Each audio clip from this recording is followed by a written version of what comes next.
Tonight we're talking about test optional, what it means, how to think about it, looking forward. It's definitely been on a lot of folks' mind who are college bound. Do I submit? Do I not submit? Does it help me? Does it hurt me? We're going to answer all those questions tonight, talk about ways of thinking about this. We are going to have a recording of this conversation. We'll send you a link, a durable link, so you can watch it later. You can share it, slow it down, fast forward things, whatever it is. And also, we will absolutely have time tonight for Q&A. So if I don't answer it during the talk, we'll have time at the end. So let us jump right in. Glad you're here tonight. Hopefully this will be a good use of your hour. Hopefully you'll learn some stuff and then be able to share with people you care about. All right, y'all, let's jump into it. So as you know, if you've paid attention in the last 3 years, the college admissions world has gone test optional for the most part. There are some people on both sides, the no testers and the must testers, but the lion's share of schools in the country are now optional. You can send them or not send them, and kids are getting in with scores and without scores. So that really is where things are. So test optional, however, doesn't mean that tests don't matter. The same thing as many things are optional, that you don't have to take any AP classes. They're optional, but do they help? Sure. They're part of, they become part of the transcript if you have them. Activities are optional, but can they help? Sure. So things that are optional don't mean they don't matter. Be mindful of that. So, and here is an example of, getting good grades, showing interest to a college. These are all optional things, but they definitely are with great impact. So it's optional. Schools who are optional, they're being very clear. If you have an application, grades and classes and a test score, it's okay. They're going to read it. They're going to evaluate you as an applicant, and they're going to give spots to many, many kids without test scores. So that's how that works. And over 1,800 schools in the country are test optional for the most recent cycle of admissions. That was a huge increase from the under 1,000 before the pandemic. The pandemic just changed many things in terms of real estate and rents and where we live and eating, but also, the testing, because for that time, for about 8-9 months, testing was really sketchy, and colleges went test optional because many kids couldn't get testing, and that's lingered. And now schools are seeing, okay, we can do this, and that test scores. We don't see the world going back. So COVID is essentially over, but it's like, once you raise prices, they tend to stay there. Once schools have gone optional, there are very few schools in the grand scheme who are going to be regressing back to their pre-COVID positions. Many schools in the early pandemic thought, we'll go back. We're doing this just because we have to. But now, after a couple of years, most schools are looking around saying, you know what, this actually works for us. We have more freedom, more flexibility. We can admit students without who would have turned down before, students they want for a variety of reasons, whose test scores would have been an impediment. So now, with that, colleges have a lot more flexibility. They like that. But they also like strong test scores, because strong test scores, they mean different things to schools. We'll talk about that. And then here, about 2/3 of schools said they'll be test optional. That number is going to end up being meaningfully higher. And test blind, it's not going to be a huge number, but it will be a number of schools who, no matter what you get on your test score, they don't care. They're not going to factor it in. Those are, very strong stances against testing, but those schools are in the minority, and most of them are in California. We'll talk about that. All right, and here again, a small survey from Princeton Review, 200 colleges, and optional really is where things are. All right, so there are colleges they keep deferring and delaying a year. We want one more year of data. And it makes sense, because right now, COVID, we've had, 2 full cycles. It's our 3rd cycle now of admissions data. And what they want to see is, are kids who entered without test scores doing as well as those with test scores? Is there any meaningful difference in terms of grade point averages, in terms of course selection, major selection? Can we predict anything with, kids who have scores and don't have scores? Typically, the research shows historically that testing is a unique independent contributor to figuring out who will do well for first-year GPA, 4-year GPA, and graduation rates. But it varies by college. There are some colleges where that really holds strong. The schools like MIT, who are like, you know what, Kids who do score low tend not to do well here. So scores are a big deal for us, which is why they're required at MIT. But then there are other schools, the UC system. Well, that was actually supremely political. The data from UC showed that these were actually more predictive than high school grades, but there was a strong political will to get rid of testing because they felt there were issues with fairness and access and so forth. Even though their data showed that testing was very predictive for the UC system. That was interesting, seeing the data be just ignored, wholesale, thrown out for idealism and so forth. But that's, education has some idealism. It isn't just data. They're definitely strong positions. Harvard, they are a big deal in higher ed. And when they move, many, many schools who want to be like Harvard follow. And they announced that for the next 4 cycles, they are going to be optional. That's a big deal. So many schools are looking at Harvard and saying, okay, if they're doing it, then we'll keep our optional thing open too, because of who Harvard is. So now what do they get? So when you go test optional, you are guaranteed you're going to get more kids to apply, because there was a large portion of students for schools who were selective who didn't choose to submit because their scores weren't in that competitive range.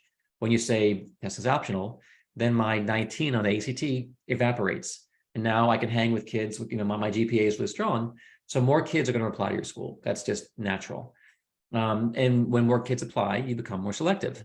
Colleges who are admitting 25% of kids are now admitting, 15% of kids. Suddenly you become like, wow, more kids want to go here. We like that and be more selective. And additionally, one of the big wins you get, if you drop the test requirement, you can bring in kids you wanted to bring in, but who would have hurt your profile. There are a number of kids. If you want more diversity, you can bring in students to increase diversity. If you want really affluent kids with horrible test scores, who are going to give lots of money to the school, bring them in. There's no more problem. They had an awful test score, get them in here, not a problem. Also athletes who had terrible test scores. NCAA used to have a requirement for a minimum threshold. That's being thrown out the window. So there are kids maybe who can barely read, but they play beautifully on the field. They can come now. They're awful, their test scores don't matter anymore. So there are things that colleges get. And on average, what happens when you go test optional, you wipe out the bottom quarter or bottom third of kids with low test scores. Therefore, the kids who are submitting have higher test scores and your average test score increases. And that's a phenomenon we've been seeing for over a decade. So you get higher scores, you're more selective, you can bring in whoever you want. You can see why colleges might like this. You lose some data, you lose some prediction, but you get there's a lot of sweeteners for the colleges, which is why most of them aren't going back, even though testing is now widely available. They've gotten used to these pluses. So one challenge, though, in this new world is some lack of data. Because again, colleges used to have test scores to predict who would do well, who would graduate.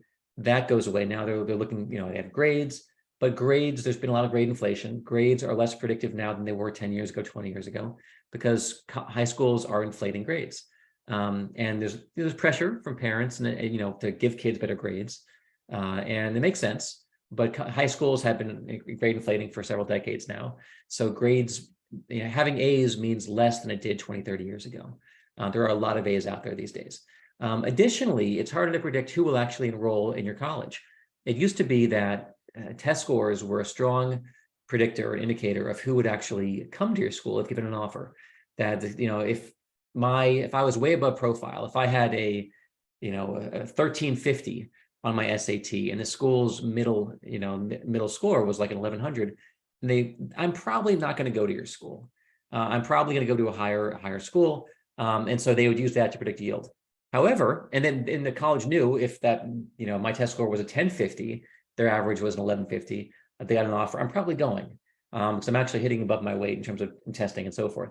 So that goes away. So it's harder for colleges to predict who's going to actually enroll, because the test score data was important for predictions of enrollment and yield. And also, because test scores are now submitted by only a portion of students, it's trickier for kids to figure out, do I send my scores? My scores were going to be competitive 3 years ago, but now like the ranges are higher. Do I send my score or not? And that's part of the real question. So we'll talk about that. And will there be a time when the score ranges come back to earth? Maybe, maybe not. Maybe they're just going to be ever inflating, which is something that we saw years ago with the SAT2s, when the pool got smaller and smaller and smaller, and the scores began to creep higher and higher as the pool got more competitive of kids who sent scores were like the best students going to the best schools. All right, so we know that across the country, the rate of applications, it's picked up like pretty dramatically in the past several years. Apps are up, like millions of applications more from kids. They're applying to more schools. It's very easy to apply. And now with the optional, they're like, why not? Why not apply to NYU? Why not apply to, the scores don't matter. That's the idea. Let me just send my application to 10 more competitive schools. So that's making it more challenging for a lot of kids, and the numbers are shifting. Here are just some examples. And I could even up to this to the most recent cycle of admissions. NYU, they're up 30% of applications. UCLA, about 40%. These are big numbers. Colgate, essentially, more than doubled their applicant load. So that's really changing things for, how selective it is for Colgate and Duke and so forth. Duke, I remember, gosh, they were like 10,000 apps. Now, and then 50,000 apps. It's amazing to me. Very selective schools, under 5%. And here we see the rates of acceptance that, Colby's down to 7%, Williams 8%, MIT's under 4%, Duke 4.5%. These numbers are incredible. Northeastern was 1 in 5 kids got in. Now it is about a third of that. So 1 in 15 kids get. So it's, the question is like, should I apply? How confident am I that I'm going to get into Northeastern when I see they take 7 out of 100 kids? And so it really is more of a crapshoot, which is why more kids begin to apply to more schools, which is why it's this cycle, this unvirtuous cycle of when you're in a world where things are more selective, you apply to more schools, things get more selective. And that's the system that we're currently in right now. Auburn, other schools, so forth. So looking at some of the other options, test required, flexible, optional, blind, what do these things mean? So required, if you don't have a test score, you can't get in. And that's MIT, that's Georgetown, that's Purdue, that's the University of Georgia, Tech, the Florida schools, the military academies. It's just the way, you have to have a test score. Then in Tennessee, right, for the flagship school from UTK, Knoxville, if you want to go to Knoxville, test scores. Otherwise, good luck. And we expect more state schools to follow this path in the next few years. We're going to see more big states go this route. We don't know which ones are going to pop next. Maybe in the South, and maybe schools like UVA, really public Ivies. But the publics are more likely to go that route. There were a number of schools who popped up and said, we're going to be test required, and then back down for a time. UNC, great competitive public Ivy. They announced we're going test required, and they said, wait a minute, we're going to delay for a couple of years because we want to make sure that COVID learning loss washes out, and we want to make sure we have good scores. So they backed off. University of Texas Austin, a phenomenal school.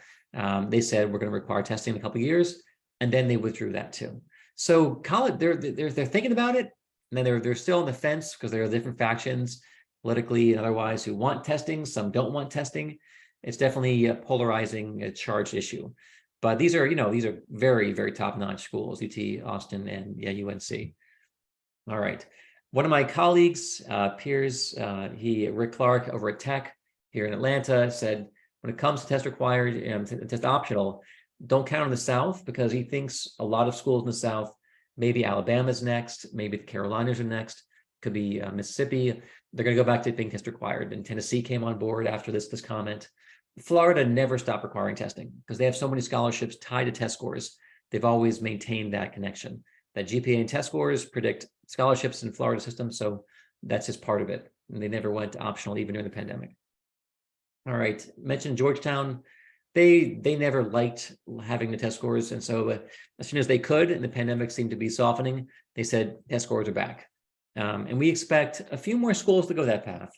I would not be surprised if Yale has made some strong comments that test scores are the single most important predictor of performance at Yale, more than high school grades.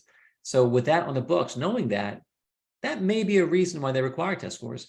But again, they might not because they want to have this expansive reach and big pool, and they want more kids applying, which happens.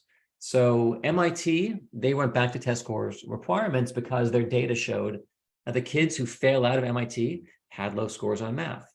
And so if we are test optional, we're not going to know you had low scores on math. So if you've got a 620 on your SAT for math, you probably won't thrive at MIT. This is a very, very rigorous math curriculum. You want to see scores in the 700s. And typically it's the mid 700s and above. So that's why test optional didn't work as well for MIT. But again, they are unique in that they're so rigorous and selective, and they're very quantitatively oriented. So the math really matters a lot. Again, here's the list. I've already kind of dinged off these names. It's a small number of schools in the grand scheme. And it may become harder to be test required after SCOTUS most likely is going to ditch affirmative action in June. They already heard the case. The ruling comes out in June. And part of it, it's a little bit trickier. There's all this discussion of if they kill affirmative action, does it make test score requirements more challenging? Does it make alumni, advantages more challenging? We're going to find out what it means, because part of it is if you can't consider race in even a limited fashion, then letting in students who have very disparate test scores across different ethnic and racial lines may become more challenging, and there may be more lawsuits of you must be using race if there are different score thresholds and score averages for different students. And so we're going to find out what happens, but that's coming in June. So that could be a big deal. But I heard something in 2010 at a conference I spoke at, where a bunch of people in the room, they were talking about what happens if we lose affirmative action. And they said, we'll all go test optional. Well, it's already happened. And so that happened, this is 13 years ago now, this conference in Atlanta. But so it's not going to be the big sea change that it would have been if it happened in 2012, let's say, because COVID happened. We're going to see more of this. Auburn is one of the schools, and there are others like this, who they encourage, the language that we encourage test scores. They admit students at higher rates with test scores. But if you don't have a 3.6 or above, tests are required. And so that's going to be something we're going to see more of. If you have a 3.8 GPA, your test score may not give us as much. But if you have under a certain threshold, you must send test scores. So we expect more of this, especially again, the state schools. That really is where more of the action is going to be, because they pull from a broad range of students, and test scores are helpful. All right. Test flexible was a bigger thing before the pandemic, where it's, you submit certain scores and some AP exams, maybe a verbal from an AP, a math from either the SAT or ACT, and they're going to cobble together a test score profile for you. But most of those schools now, or not all of them, are now test optional. But there is a new framing of test flexible that if you don't have test scores, but you have a ton of APs that are very robust, or a bunch of IBs that are robust, then that could stand in the place of an SAT or ACT. If I send them, I got a 5 on BC Cal, got a 5 on physics, I got a 4 on bio, a 5 on chem, it's like, okay, then how much more do I get from a test score from it's like, I can tell obviously you're a strong tester. And so that's not stated, but that's something if, these scores are optional to send, but if I send a bunch of them, that could in some cases stand in the place of having a test score. That's kind of the flexible idea. All right, Cornell was very clear when they first went optional that if you don't have a test score, well, we're going to look more closely at everything else, which makes complete sense. If I pull away one leg of the stool, one bit of data, then I have to put more weight on things that are remaining. So your GPA is more important, other testing you have more important, essays, your recs, that makes all the sense in the world. Now, then there's this small number of schools that are test blind. They're trying to spin it as, it was called test blind for 30 years. Now they're trying to call it test free. People like the word free more than blind, but ultimately it means you can't see them. So I think blind was actually pretty appropriate, that no matter what I send you, you aren't looking at it. You're going to be blind to that information. So that California is really driving it. 34 are from 2 school systems, UC and Cal State. So if I'm applying to Cal State Fullerton or UC Riverside, Merced, Berkeley, UCLA, Irvine, all those schools, I could send the best score on the planet. It's not considered. And so there are 17 schools who are piloting test blind policies, and even schools like Caltech. And it's really funny because MIT is test required. Caltech is piloting test blind. And they're both very rigorous academic schools focusing on mathematics and science, engineering, technology, and so forth. And so that's 84 colleges total. That's 3% of the colleges in the country are test blind. But that's way, way up. There were I think maybe a couple of schools who were blind. It was nothing they were all optional, but now blind has been an offshoot, knock-on effect of the pandemic. And here are some of the ones: Caltech, CUNY, Dickinson, Reed, Boise, Pitzer, and permanent: Washington State, Catholic, Worcester Poly is doing an 8-year, St. Mary's, and so forth. Okay. And there was a question: is test blind free? Just optional mean both SATs and APs, or just regarding APs and SATs? Test blind, test free is only for the SAT or ACT, because you never have to submit APs. Those are up to you. Those are more for placement. You send them if they're great, because they're impressive, but that's never part of they don't use them for, like you can, that's for placement, and for credit. You choose to submit them. Those are never required. Okay. All right. Now it's important to know that test optional does not mean test blind. These are very, very different things. And that's where you hear kids saying, "Oh, your test scores don't matter. They're optional." Like, no. You don't get it. Optional, a lot of things that are really important are optional. So we'll talk about that and look at some of the numbers. Okay. So they can still help you. They can also secure merit-based aid. There are schools who give generous financial aid for strong test scores. My niece applied. She lives Midlothian, near Richmond, Virginia, and she applied to a number of schools, and she applied to half of them with test scores, half without test scores. She got in some with scores, some without scores. She applied to Alabama. She had a 1390 SAT, which put her squarely in the UA Scholar program. She had good grades. 3.5 is pretty common these days. And so in-state tuition for out of state, she's from Virginia, went from $30,000 a year down to $6,000 a year. That's a big deal. That's $96,000 saved because of a test score. So there are schools like that doing this, state schools in the South and Louisiana, Mississippi, other places, and there are private schools doing this too, who give their financial aid package is not need-based, but it's merit-based. And the merit, the achievement, accomplishment has to do with your grades, and your testing typically. Some are grades only, but many of them incorporate testing as well. There's a couple others: Utah State, Texas Tech, Lake Forest. I live in Atlanta, Georgia, and starting in Governor Zell Miller, I think it was 92, 93, he brought in this thing called the Hope Scholarship that from our gambling revenue, that if you have a certain grade point average and a certain test score, you get vastly reduced tuition. The Zell Miller Scholarship, the Hope Scholarship has a GPA tie, but no test score tie. But if you want the very top award, which is free tuition, you have to have a 3.7 and either a 1200 or a 26 ACT score. And you're going to maintain your 3.3. And I've seen kids have go party the first year and then blow their 3.3, and then they're scraping back to get that scholarship back, because it really is a big deal to have that kind of award. And you're saving tens of thousands of dollars. All right, so again, a 26 is not that high of a score, and that means big bucks here in Georgia. So the question becomes, okay, I got a score. Do I send it or not submit it?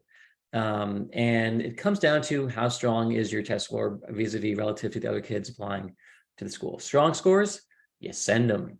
And with glee, because it's going to help you.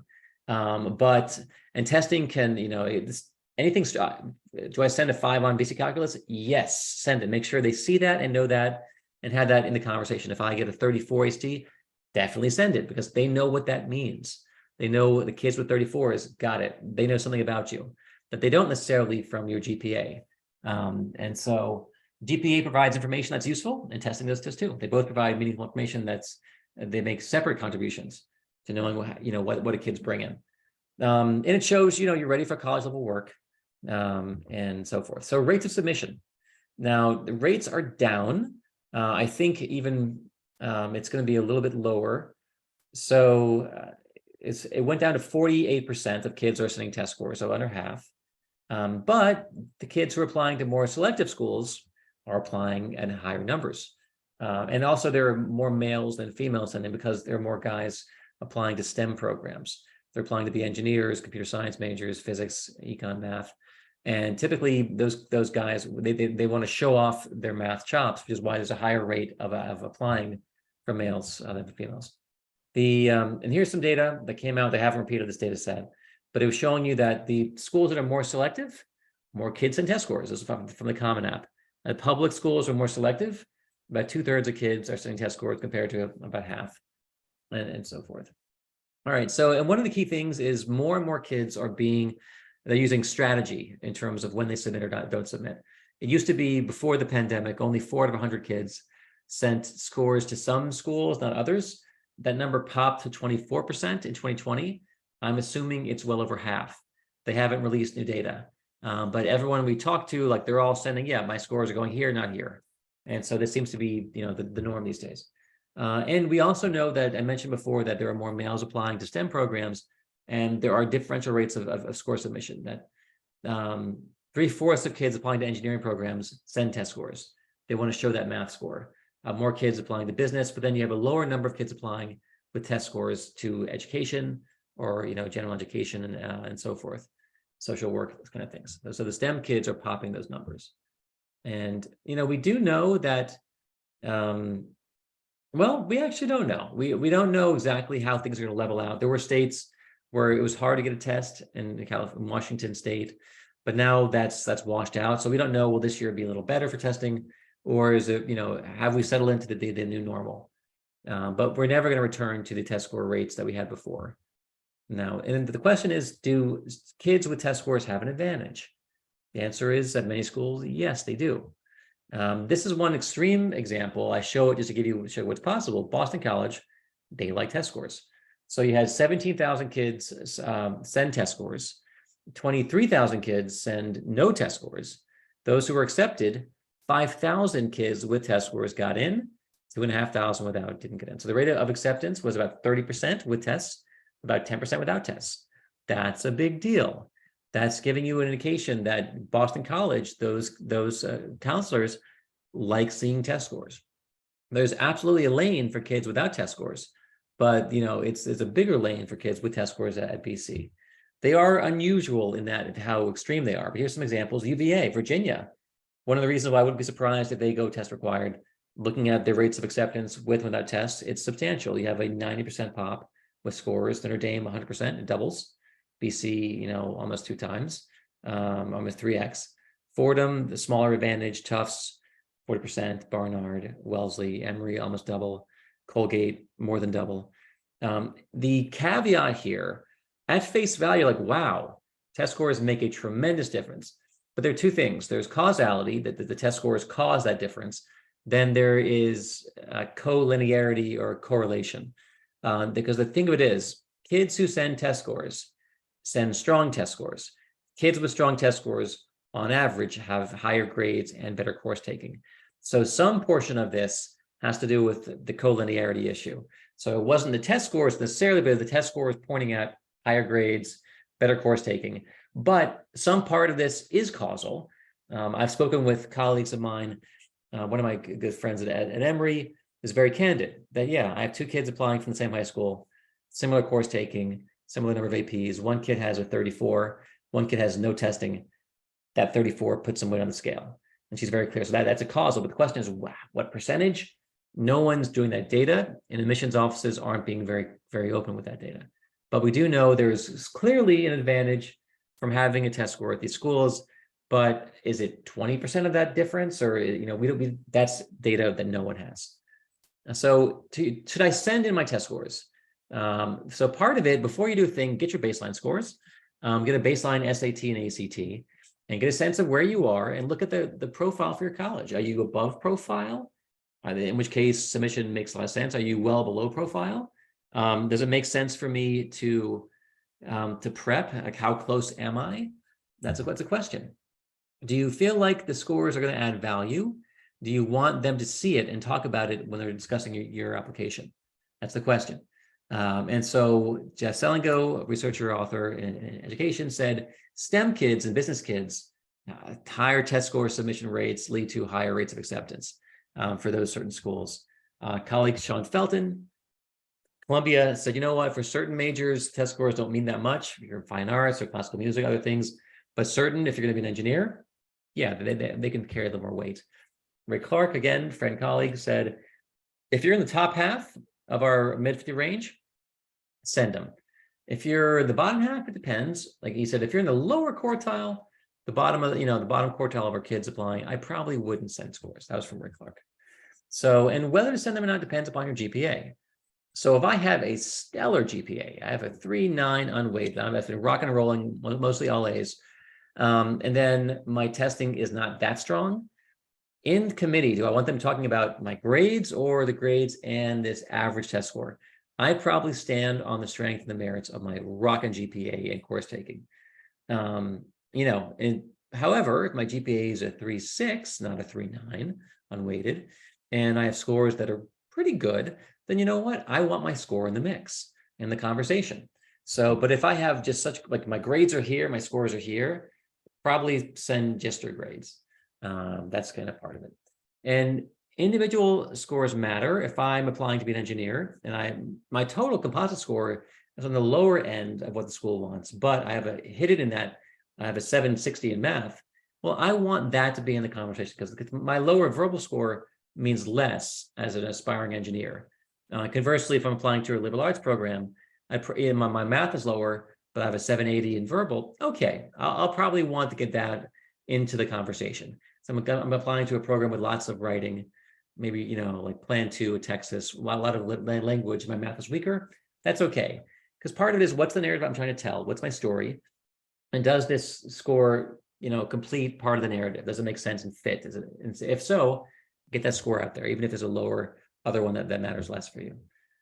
Be mindful that whatever you send becomes part of the conversation. You can't ignore it. And I knew there was a prominent admissions director on the East Coast. He'd like to remain anonymous, but we're talking before a presentation I gave with him. And he was saying like he had a kid, looked great on paper, wrote the profile, good course taking, had a 94 in calculus. And he's like, oh, smart kid. Then he submitted a 1 on the AP Calc exam. And he's like, whoa. Okay. And suddenly in context, the 94 average means something very different because the kid achieved a very low level of mastery of the content on the AP exam. And it could have been a horrible day. It could have been something happened, but ultimately you can't, he said, I can't unsee it. That 1 is now counterposed to the 94 GPA. And it's like almost negating it. Like how much calc do you really know if you had a 1 on the AP? So his logic, his counsel was don't send a weak score because on the admission side, you can't unsee it. Now it's part of the conversation where it wasn't before. All right, so treat every school differently. There's no one answer. My 31 ACT will be a boon here and hurt me here. That really is how it is. So my niece again applied to, she applied to UNC, she applied to Virginia, she applied to Georgia, she applied to Bama, she applied to Tulane. She asked the Tulane rep, should I send my 1390? The Tulane rep said, no, that's going to hurt you at Tulane. And so she didn't send a 1390 and she got in and they gave her some merit money. It's still pretty expensive because Tulane is a very pricey school. But, based on her grades and they gave her some merit aid, but she didn't end up going there. She went to USC, South Carolina. They gave her a pretty good package too. But part of it, if you treat every school differently, you choose which schools you want to send your scores to, which ones you want to withhold them to. Here's a little example, Swarthmore. Data is a little bit old, but to give you a general idea.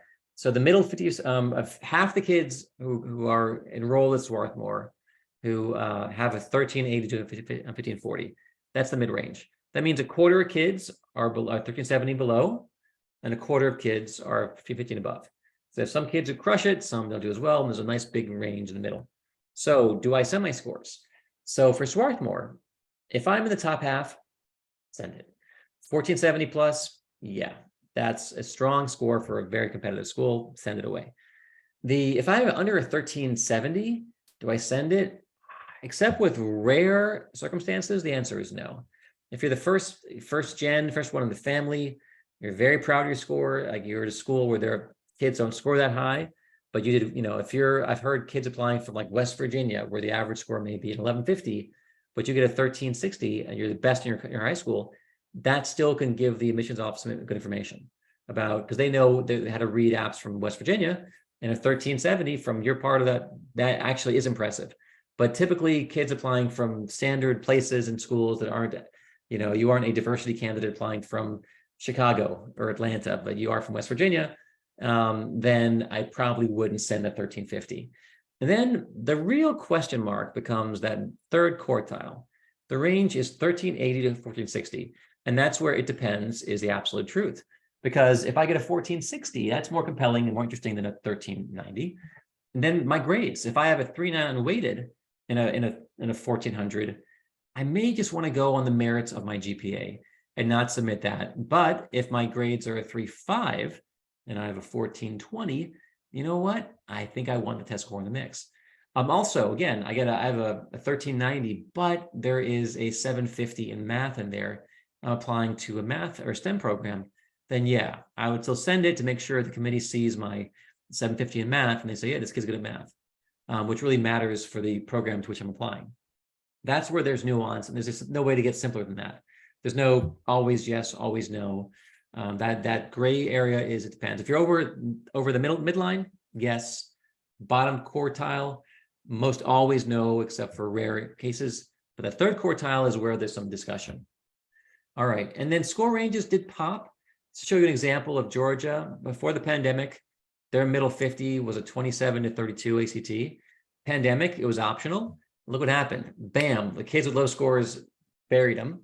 And the average score, the mid 50 range went from a 31 to a 34. But then they went test required again, and then they came right back down. So you're seeing this show the effect of wiping out that lower 25 to 40% of kids with lower test scores. That tends to pop averages. But still, you also see Georgia just keeps becoming a better and better school because the Hope Scholarship is so compelling when looking at college admission, like tuition and fully loaded.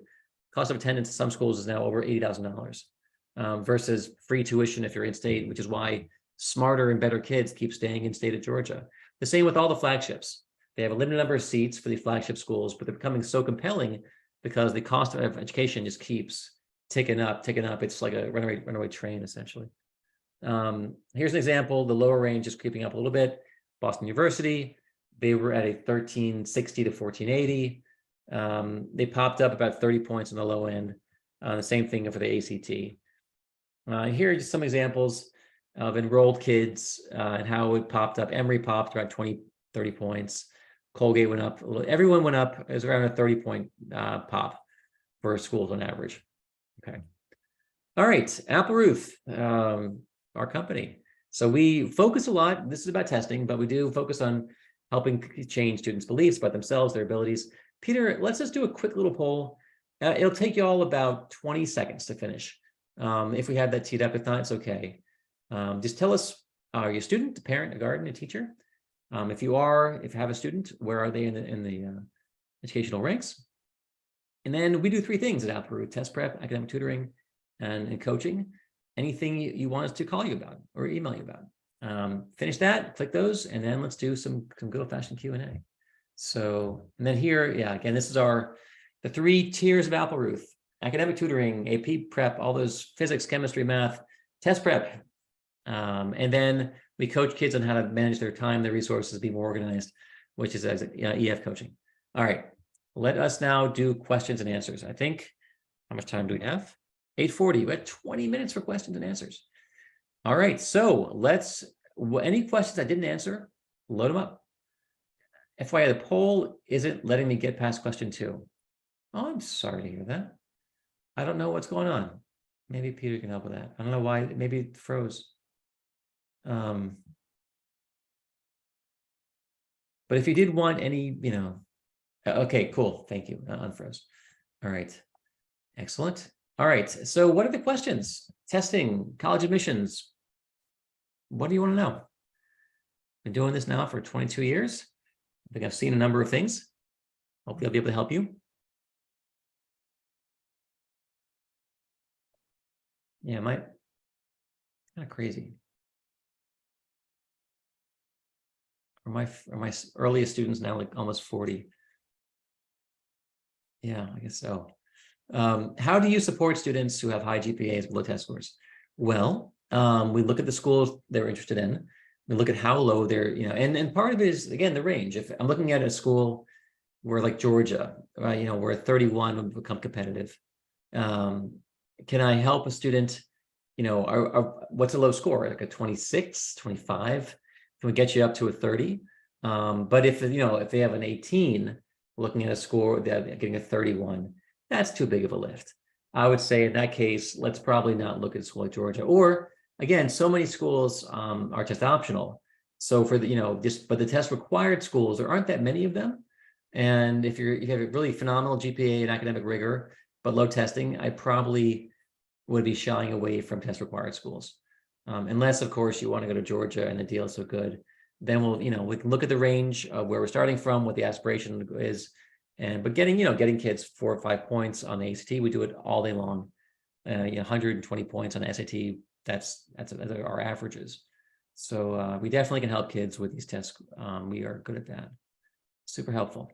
You don't seem old enough for students to be almost 40. Thank you. Yeah, it's funny. I was in my 20s, and the kids, I was more their age, I had fewer gray hairs, but that was part of my appeal then. I'm kind of like them. We're almost like a peers, but now we're not really peers. Now I'm like their parents. So it's kind of a different dynamic after this career. For test blind schools, what are the most important factors aside from GPA? The APs become more important. Yes, when you go test blind and you aren't considering AP, SATs or ACTs, they're going to put more weight on other factors, and other testing is one of those factors. So yeah, if you have strong APs, that matters more. The academic rigor, those things matter more. In some cases, they put a little more weight on your essays and so forth, and activities. But yeah, if they take one piece away, the remaining pieces become more important to make the algorithm work. Do you have a method for helping a student create their college list? Well, we work with a bunch of people called independent ed consultants who help build lists that are appropriate for kids. And if you want a referral, we can give one in different marketplaces. Otherwise, if a student's doing it by themselves or a family's doing it by themselves, I like looking at Ed Fisk has a guide, the Fisk Guide to Colleges, with overlap schools. If you like this kind of school, you'll like these other partner schools which look similar in different geographies. There are also schools that have strong programs. I'm looking to be an engineer. Maybe these 30 schools have really good programs, different geographies and so forth. And part of it is getting a sense of the kind of colleges your kid likes. There are different fields. And I remember like going on some college visits as a junior. It was very helpful for me, seeing more of a bucolic school out in the middle of nowhere, like a Berry College. I'm like, I want more action. That ruled out schools like Cornell for me, or Ithaca, or in the middle of the woods. Going to a big football school, it's like, do I want to go from a small school to that huge school? Do I want to be somewhere freezing? I went to Dartmouth and it was like 3 feet of snow in the middle. It's like, I'm not going to go here in the springtime. Like, this is miserable for me. My sister went to Texas. I ended up going to Penn and Philly, but I went there on a day where it was all these activities on Locust Walk. People were singing, and it seemed so dynamic and so vibrant. And so part of it is use the schools local to you to build your list, and go, like if you're in Atlanta, go to Tech and say, do I want to be in a city campus? Do I like that? Or go to UGA, go to Athens, a big football school. Does that feel good to me? A small liberal arts school, a big state school. If you can feel out your impressions of these local schools, that'll help you build your bigger list. If you say, you know what, I just don't want to be in a small artsy kind of play. I want to be big football, no matter what, then okay, that can impact your list. But definitely use a Fisk guide. And also there's a good guide. The Princeton Review has like 300 plus schools they've analyzed. It's pretty helpful. Everyone knows US News. But I think, if I'm going to pick one book, it's Fisk. There's also a book called Colleges That Change Lives, which I think was pretty helpful, kind of thinking through the kind of school, what really matters, interaction, things that you don't get from the top ranking. So I'd probably read that book by the Fisk guide. And talk to your counselor at school. And if you really want, a lot of handholding and direct interaction, independent ed consultants are fabulous. They'll talk to you, interview you, get a sense of everything, your grades, aspirations, majors, and help you build a list. So if you want a referral, we got this. Okay. For students who are taking a lot of APs, is it better to take the SAT in the fall? It's not crazy. Because when you're really going hard for those May AP dates, if you're taking like 4 or 5 APs, I probably don't want to be concurrently studying for the SAT, ACT. So I think it's okay if you're doing a big lift, or take the June test, or take the August test.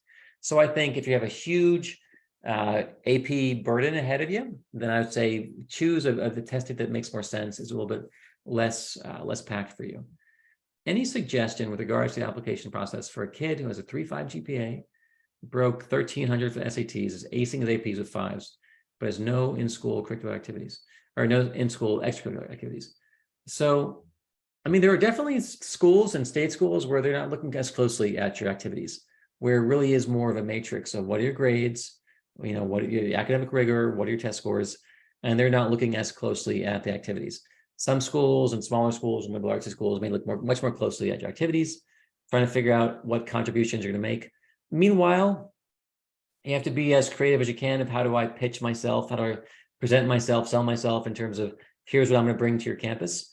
If I'm just bringing you GPA and testing, okay, that's something for them for the numbers. But how do I look back? How do I package what I've done over the past 3 years, 2 years, formally, informally, inside? And for me, I had some strong things outside of school too. I was the president of my youth group. And so I didn't have any real leadership in high school. In the school, I wasn't yearbook or I wasn't peer leadership or student government, but I was doing leadership outside. So that becomes part of my story, my activities, and demonstrating some leadership skills. And so there are ways of getting in if your interests are outside. One of my students was huge into robotics. It wasn't in school, but it was out of school, and that was part of they were applying to Caltech and Carnegie Mellon, got to Carnegie Mellon, even though they didn't have as much in school. So there are definitely ways you interview, talk to them, figure out how do I present what my life in the past 3 years in an interesting way. There's definitely some packaging that happens that's smart for a good application. For a varsity football player who does not want to play in college, wants to be in a big football school, is it still beneficial to highlight football in the application? GPA is good, 4.0, APs, yes, EC low is 26. So again, you want to show that you're involved. So I was a high school wrestler. I was not going to be a college wrestler. And so that I put it, I was a 4-year, it was a letterman, all those good things. Went to state, XYZ, but I knew that Penn didn't really care. It didn't involve the coach, because it really makes a difference if you are a recruited athlete applying to a Div 1 or 2, those then it can make a massive impact. Otherwise, it's playing ultimate frisbee or something else, or being a piano player. But for me, I was very, very involved with my music theater and music quartet, octet, troubadours, theater. And so when I went to Penn, I sang and I was involved with a cappella for all 4 years. So they're trying to figure out what are you going to bring our school. So the football, you're not going to contribute and play on the team, but you are someone who is involved and didn't just hang around. So I would say it definitely shows some interest. It shows some tenacity, staying with something for 4 years, but you're not going to be treated like a recruited athlete. So it's not going to be the special sauce, but it does show that you didn't just study. So I think that does help you. And there may be an essay you're writing about what you learned on this field, about sportsmanship or about losing or about helping teammates or overcoming adversity, whatever it is. That could be part of the narrative of how you became who you are, part of your identity formation. So definitely it's there. I would for sure list it, but it's very different when you're being recruited actually by the college. That's a whole different world when the coach can tell you if you got these grades, the scores, you're in. That isn't the same thing when there's not a coach weighing in on the admissions office.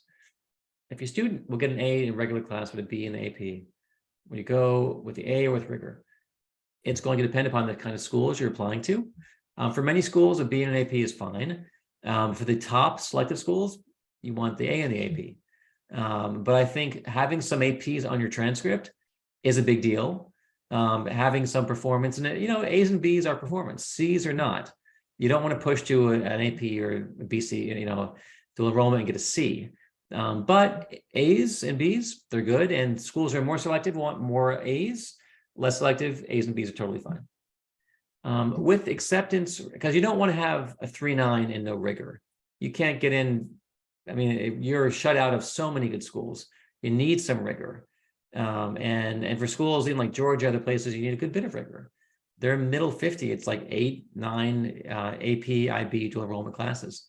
So rigor is the new standard. With testing being not required in many places, academic rigor has never been so important. All right, so you definitely need to push rigor some, but also don't push so hard you kill the GPA. And you're walking that tightrope. And every student is different. How much they can handle, how much is too much. With acceptance rates and apps numbers increasing, is there a rough number of colleges you recommend students should apply to? Yeah, you tend to ask 10 people, they'll tell you different numbers. I mean, I'm seeing kids applying to 8, 9, 10 schools. I'm not shocked, especially when schools are selective, when Duke is taking 5 out of 100 kids. It's like, okay, so that's not a sure, that's when, because the reaches are getting reachier. So I think having a little bigger pool of reaches is okay. But you definitely need some good foundation schools, you feel very confident. These guys take 8 out of 10 kids. I'm way above profile. I have the GPA, I have the rigor testing. So you want to have 2 or 3 at least strong schools. Then you have your middle schools where the odds are 50%. Then you have your reaches. Don't just have reaches. And also, I'll throw this out there. Think about money and talk about money before your kids apply. One of my good friends, I was talking to her about her kid, got into 9 schools and is taking a gap year because I couldn't afford any of them. And we got into this school and got into Tulane, got into NYU, we don't have 80 grand. We have 3 other kids. And so part of it is, I think, have the discussion about financial fit as well as academic fit before that to me is a little important point that the kids even involved. If money is an issue, make sure everyone understands what that means. And it'll be contingent upon a certain financial aid offer. I don't like kids being having the rug pulled out. Got in, yeah, you got in, and we can't go. So make sure we're very clear. No surprises is one of my rules. So, but yeah, 8, 9, 10 schools, Erica, I think that's probably appropriate. I've seen some kids apply to they have their solid 8, 10, they throw in some of these extreme crazy schools because why not? The odds are very low, but who knows? But don't count on those. And again, the odds aren't that great if they're taking a few out of 100 kids. Do you offer help in creating the target list? We do not offer help. Our lane is academic tutoring, test prep, and EF coaching.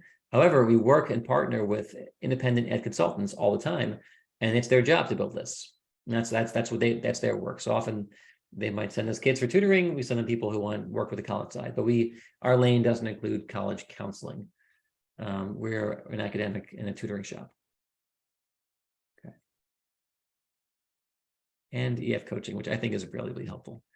I work with quite a few kids who are in college and almost in college, getting them ready for being more independent academically. I think it's fun work. All right, we have exhausted all the questions. So I think we're good, unless there's any more for the train leave the station. No, I think we're rocking. So everybody, thanks for coming out tonight. Again, if you need any help with these things, please let us know. Info at Apple Ruth, we're happy to help you. If you need anything with the end of the year, the push for their kids for grades or testing, we're here. And I'll be around doing more talks. Everyone have a great night. Thank you, Erica. I appreciate that. And everyone, I'll see y'all later. All right, take care. Good night.